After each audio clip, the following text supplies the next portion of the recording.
ఇప్పుడు వీళ్ళందరూ ధన్యతలు చెప్పారు కదా, ఆత్మ విషయమై దీనులైన వారు ధన్యులు అని. ఆ ధన్యత నుంచి ఆ రోజు నేర్చుకున్న కథలో నేనేం ముందు వాళ్ళు చెప్పబోతున్నారు. అందరికీ వందనాలు. నా పేరు బిందు. నేను మొదటి రోజు మోషే గురించి తెలుసుకున్నాను. అందులో కొన్ని పాయింట్స్ అయితే నేను ఏమైతే నేర్చుకున్నానో అది చెప్పాలనుకుంటున్నాను. అయితే మోషే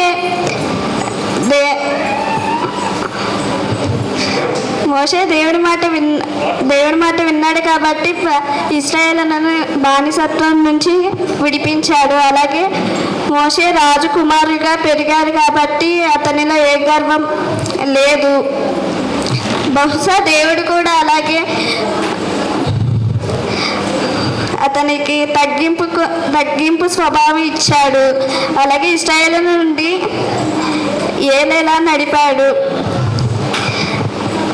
పైగా మనం కూడా దేవునిపై విశ్వాసం ఉంచితే మనం కూడా దేవుని రాజ్యాన్ని పొందగలమనే అనే అంశంతో నేనైతే ఇలా అయితే కొన్ని పాయింట్స్ అయితే నేర్చుకున్నాను.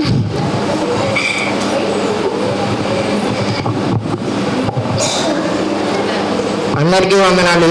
నా పేరు వినయ్. రెండో రోజు కథ పేరు దుఃఖపడువారు. కంఠస్థ వాక్యం: దుఃఖపడువారు ధన్యులు, వారు ఓదార్చబడుదురు.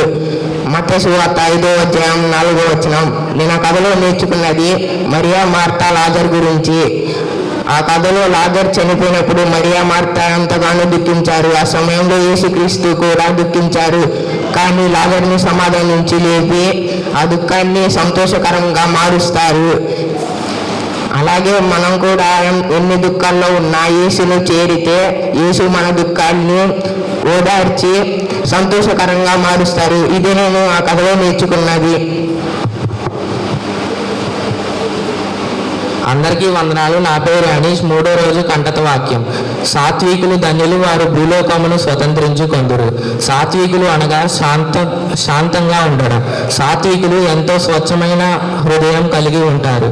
ఎలాగైతే హన్నా దుఃఖించి యేసుకు మొరపెట్టుకుంటున్న ప్రార్థన చేసుకుంటున్నప్పుడు ఏలీ ప్రవక్త తనను ఎందుకు నువ్వు ఇలా ద్రాక్ష రసం త్రాగిన వ్యక్తిలా ప్రవర్తిస్తున్నావు అని కించపరిచినా తను దుఃఖించలేదు, ఎంతో శాంతిగా ప్రవర్తించింది. మనం కూడా మన జీవితంలో చిన్న చిన్న విషయాలకు కోపించకూడదు, ఎంతో శాంతిగా ప్రవర్తించాలి, స్వచ్ఛమైన హృదయం కలిగి ఉండాలి. ధన్యవాదాలు. అందరికీ వందనాలు. నా పేరు భానుప్రకాష్. నేను ఈరోజు చెప్పబోయే కథ పేరు ఆకలి దప్పులు. కంఠస్థ వాక్యం: ఆకలి దప్పులు. నీతి కొరకు ఆకలి దప్పు గలవారు ధన్యులు, వారు తృప్తిపరచబడుదురు. ఈ కథలో నేను నేర్చుకుంది దానియేలు గురించి. దానియేలు నీతిగా జీవిస్తూ ఉన్నాడు. దేవుడికి ఎప్పుడు ముమ్మార్లు ప్రార్థన చేసుకుంటూ 3 సార్లు ప్రార్థన చేస్తారు.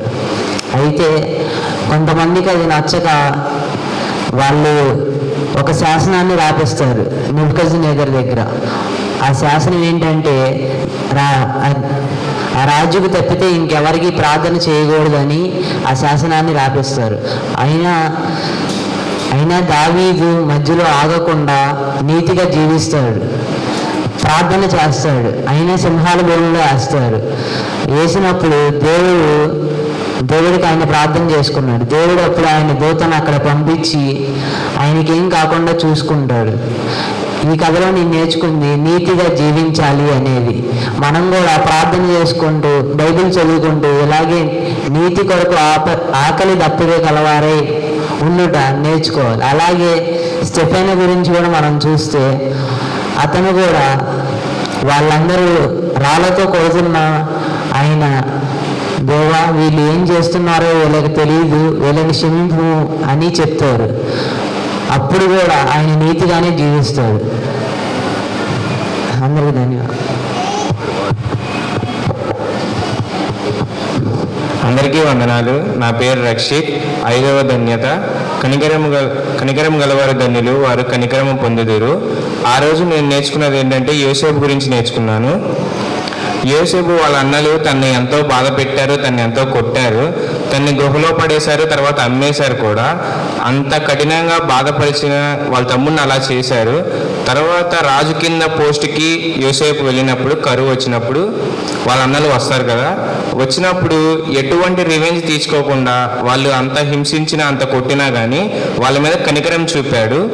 అలాగే మనం కూడా ఉండాలి. వాళ్ళని కనికరం చూపి వదిలేయకుండా మళ్ళీ వాళ్ళకి అకామిడేషన్ వాళ్ళు చేర్చుకున్నాడు. వాళ్ళు చేర్చుకొని వాళ్ళు ఉంటాకి ఒక స్థలం కూడా ఇచ్చారు.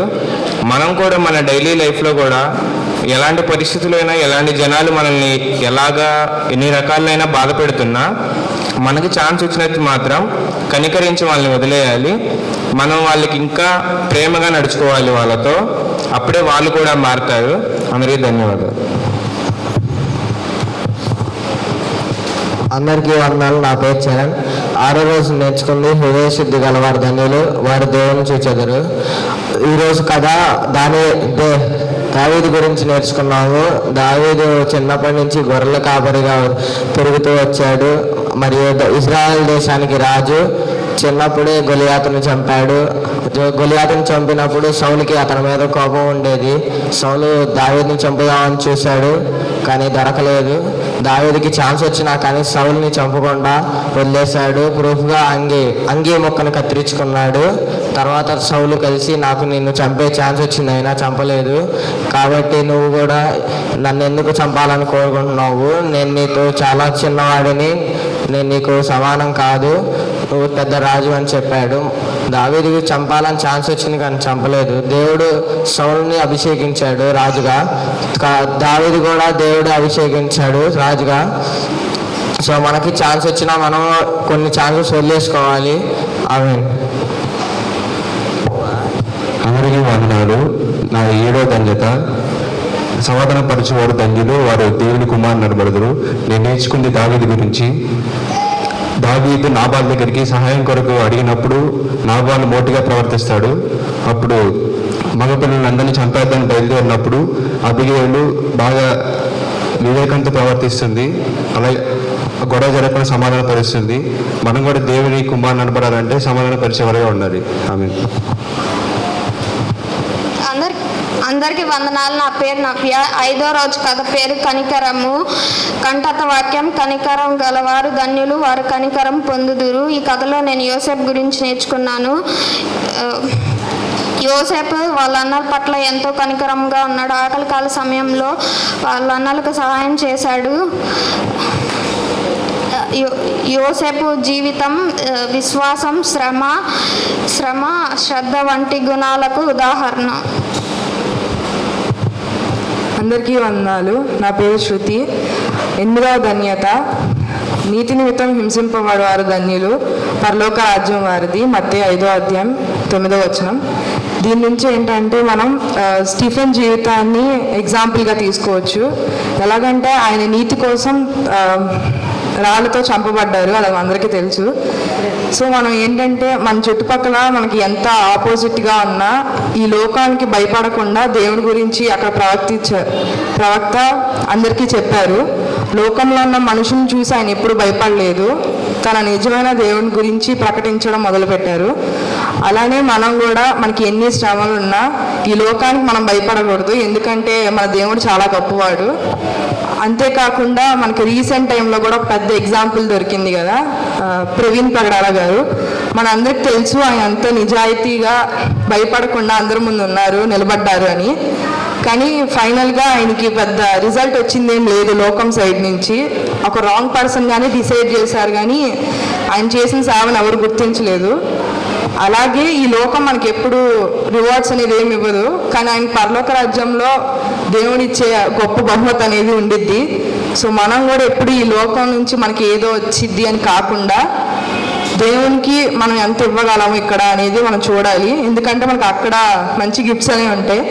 సో ఈ లోకం చూసి భయపడకుండా, ఈ లోకం మనుషులు చేసే వాటికి భయపడకుండా దేవుడి కోసం ఎప్పుడు మనం నిలబడాలి. మనం అలా ఉండగలుగుతున్నామా లేదా అనేది మనం ఆలోచించుకోవాలి. అలా ఉండడానికి మనం ప్రయత్నించాలి. ఈ దేవుడు దీవించును గాక.